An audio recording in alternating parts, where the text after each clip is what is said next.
everyone, and thank you for joining us. My name is Elena Carpanelli, and I'm an Associate Professor of International Law at the Department of Law, Politics, and International Studies at the University of Parma.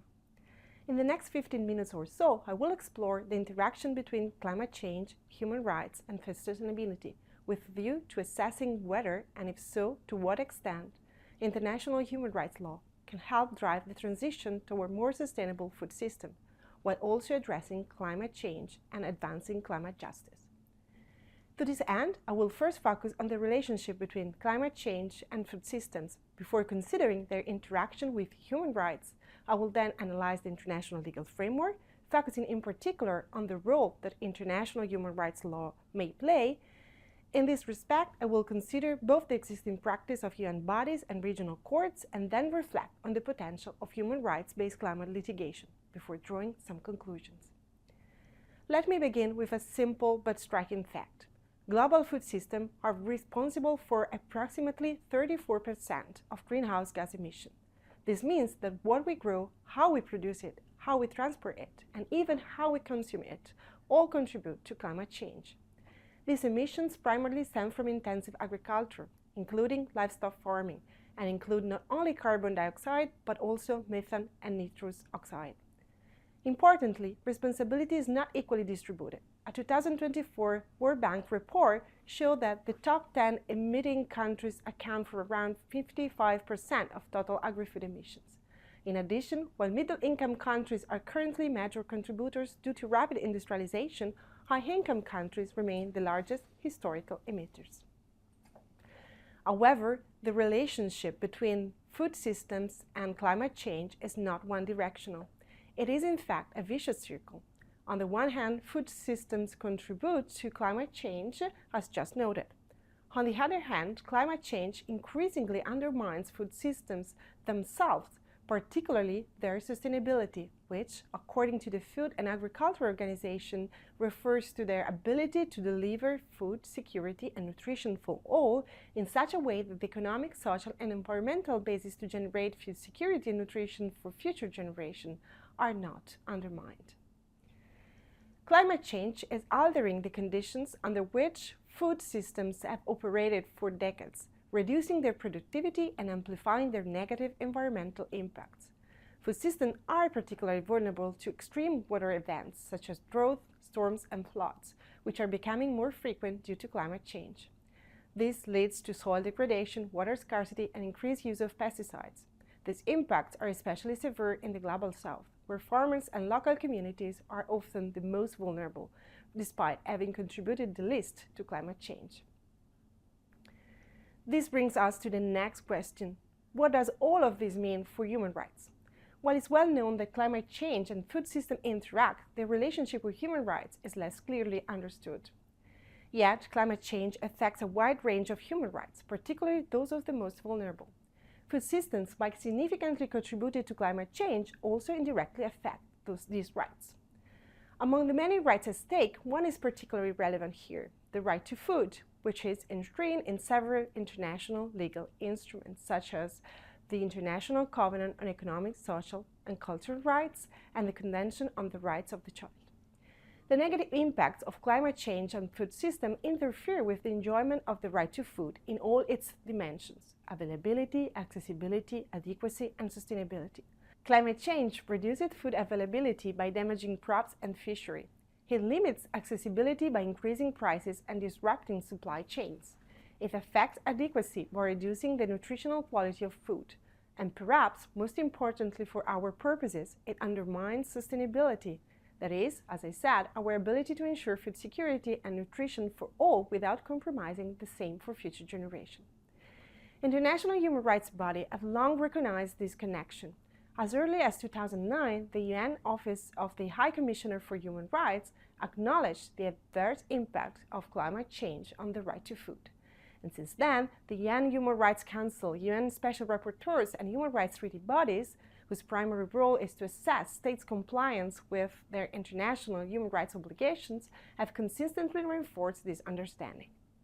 More recently, courts have also joined this conversation. For example, in July 2025, the Inter-American Court of Human Rights explicitly recognized that climate change through rising temperature, altered rainfall patterns, and extreme weather events is already affecting the right to food and will continue to do so if no action is taken. The vicious cycle between climate change and food system and the need to reverse it are increasingly recognized at the international level, including within the framework of the 1992 UN Framework Convention on Climate Change and the 2015 Paris Agreement. One example is the adoption at COP28 of the Declaration on Sustainable Agriculture, Resilient Food Systems and Climate Action.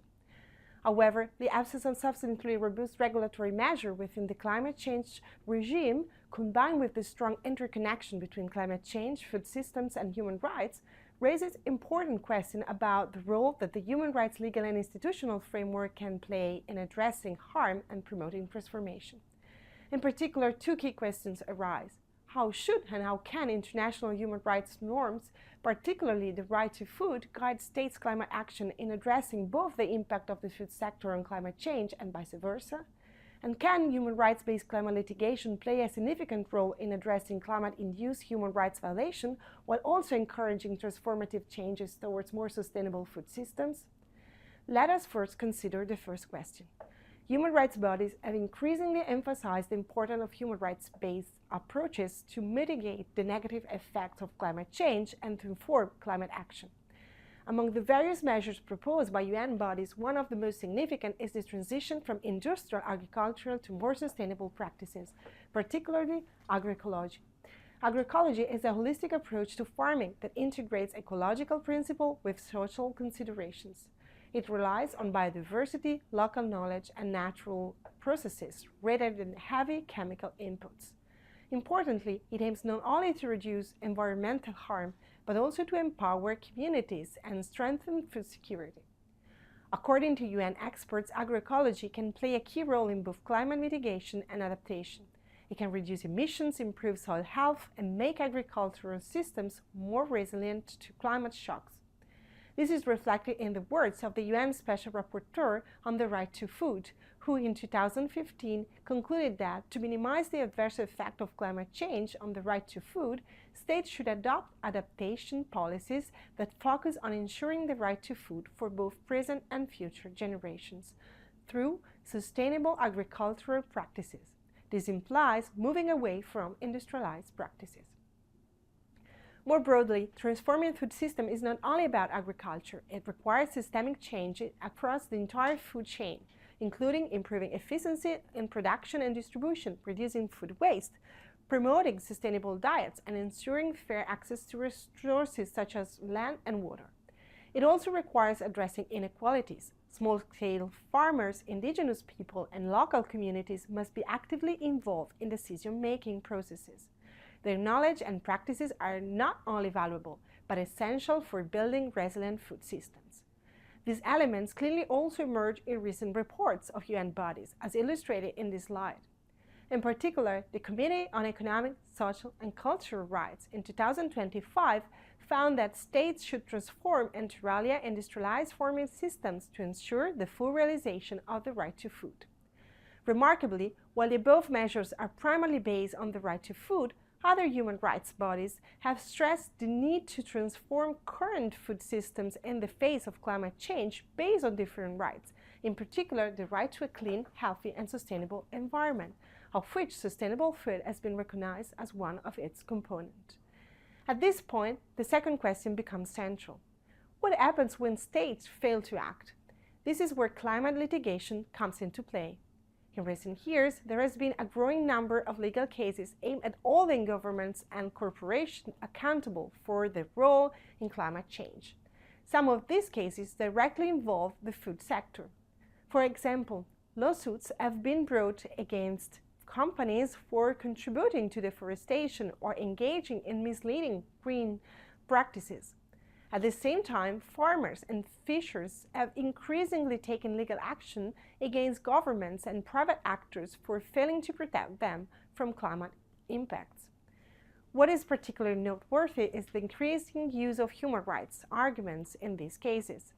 Claimants argue that insufficient action or harmful policies violates fundamental rights, including the right to food, health, and culture. In this sense, climate litigation can contribute to advancing food sustainability in several ways. It can push companies working in the food sector to abandon harmful practices. It can encourage governments to regulate the food sector more effectively. It can prevent climate policies from harming vulnerable communities. It can promote a broader transition towards sustainable food systems. However, this area is still evolving. Many cases face procedural challenges, and the explicit recognition of the right to food in climate litigation remains limited. Nevertheless, first, the potential of human rights-based climate claims related to food sustainability has not yet been fully realized, particularly at the international level, where individual petitions have rarely invoked the right to food. Second, this claim can raise awareness and shape public narrative, thereby encouraging action by policymakers and markets. Let me now conclude. The relationship between climate change, human rights, and food systems is complex, but one thing is clear: we cannot address one without addressing the others. The international human rights framework, especially the right to food, provides a powerful tool for guiding this transformation. International human rights bodies have already begun to clarify what this means in practice. They've called for a transition to sustainable food systems, emphasized the importance of agroecology, and highlighted the need for inclusive and equitable policies. At the same time, climate litigation is emerging as a complementary tool to hold actors accountable and drive change. Together, these developments point toward a broader shift, moving from viewing food systems as part of the problem to recognizing them as key part of the solution. Achieving this transformation will not be easy. It requires coordinated action across sectors, level of governance, and societies, but is both possible and legally due. Thank you for your attention.